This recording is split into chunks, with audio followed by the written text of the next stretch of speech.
Class 12th student, अगस्त आ चुका है और अब खेल शुरू होता है अगले 90 दिन का।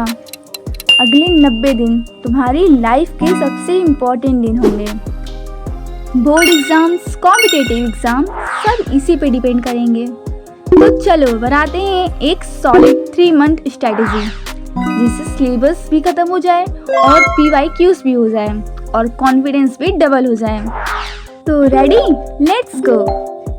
अगस्त का मिशन सिंपल है, सिलेबस का 60% ख़त्म करो और हाँ, NCERT लाइन बाय लाइन पढ़ो, स्पेशली इन बायोलॉजी और केमिस्ट्री के लिए। NCERT इज योर बाइबल या भगवद गीता और एनी अदर हॉली बुक। तो अगस्त में आप पढ़ सकते हैं जैसे फिजिक्स के लिए modern physics, electrostatic, current electricity, और केमिस्ट्री के लिए सॉल्यूशंस और इलेक्ट्रोकेमिस्ट्री और halo alkane and alcohol. Then biology के लिए आप पढ़ सकते हैं रिप्रोडक्शन, जेनेटिक्स एंड बायोटेक्नोलॉजी।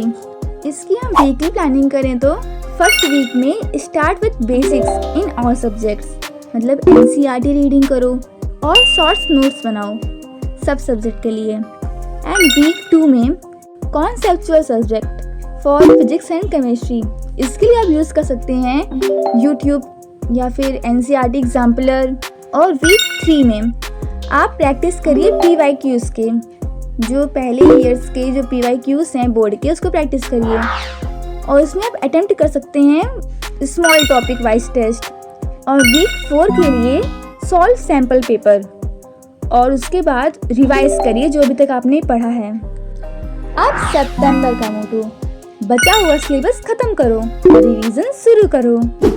जैसे फिजिक्स के लिए magnetism, EMI, AC, ray optics and way optics खत्म करो। और केमिस्ट्री के लिए जैसे chemical kinetics, D and F block, coordination compound, aldehydes वाला चैप्टर, अमीन्स, और अगर हो पाए तो बायोमॉलिक्यूल्स भी पढ़ लो। और अब बायोलॉजी में आप पढ़ सकते हो जैसे evolution, human health, microbes in human welfare, environment वाला चैप्टर, बायोडाइवर्सिटी। तो अब देखते हैं वीकली इसको डिवाइड कैसे करें। तो वीक 1 में आप पढ़ सकते हो न्यू टॉपिक्स और PYQs कर सकते हो और कंटिन्यू रिवीजन नोट्स बनाते रहो और आपका जो डाउट आता रहे उसको भी अलग से उसका एक नोट्स बनाते रहो। अब week 2 complete all topics and focus on time bounding test, मतलब सब टॉपिक्स कंप्लीट करके टाइम बाउंड लगा के टेस्ट दो।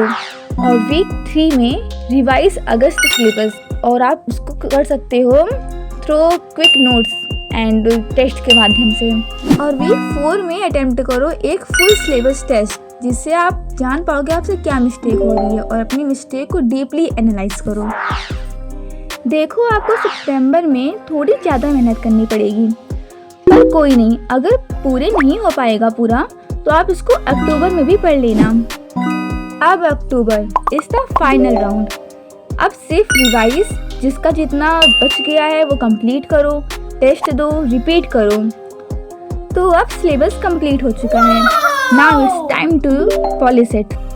वीक 1 फिजिक्स फुल रिवाइज करो और वीक 2 में बायो और केमिस्ट्री का एक फुल रिवीजन कर लो एंड वीक 3 में एक फाइनल मॉक टेस्ट दो।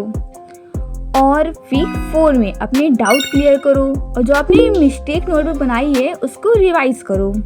अब बस CBSE सैम्पल पेपर सॉल्व करो, टॉपर्स की आंसर शीट देख के आंसर को प्रेजेंट करना सीखो। हर टेस्ट के बाद अपनी गलतियों को एनालाइज जरूर करो। और अब फाइनल टिप, NCERT लास्ट बार फुल रीड करो और हाईलाइटेड लाइंस, डायग्राम, टेबल सब एक बार पढ़ लो। ट्रस्ट मी, बोर्ड पेपर वहीं से आएगा। ये 90 दिन तुम्हारे सपनों का फाउंडेशन बनाएगा। नेटफ्लिक्स, इंस्टाग्राम, डिस्ट्रैक्शन सब बाद में। अभी फोकस सिर्फ एक चीज़ पे होना चाहिए, कंसिस्टेंसी। रोज काम करो, चाहे थोड़ा करो पर रोज करो। हर दिन अपने गोल के और पास जाओ। अक्टूबर तक तुम कहोगे यस, मैं रेडी हूँ फॉर बोर्ड एग्ज़ाम। ये वीडियो आपको एक हफ्ते पहले ही मिलने वाली थी बट डिले हो गया फॉर सम रीजंस। तो आज के लिए इतना ही। अब मिलते हैं एक नए वीडियो में एक नए कॉन्फिडेंस के साथ। So thank you for watching.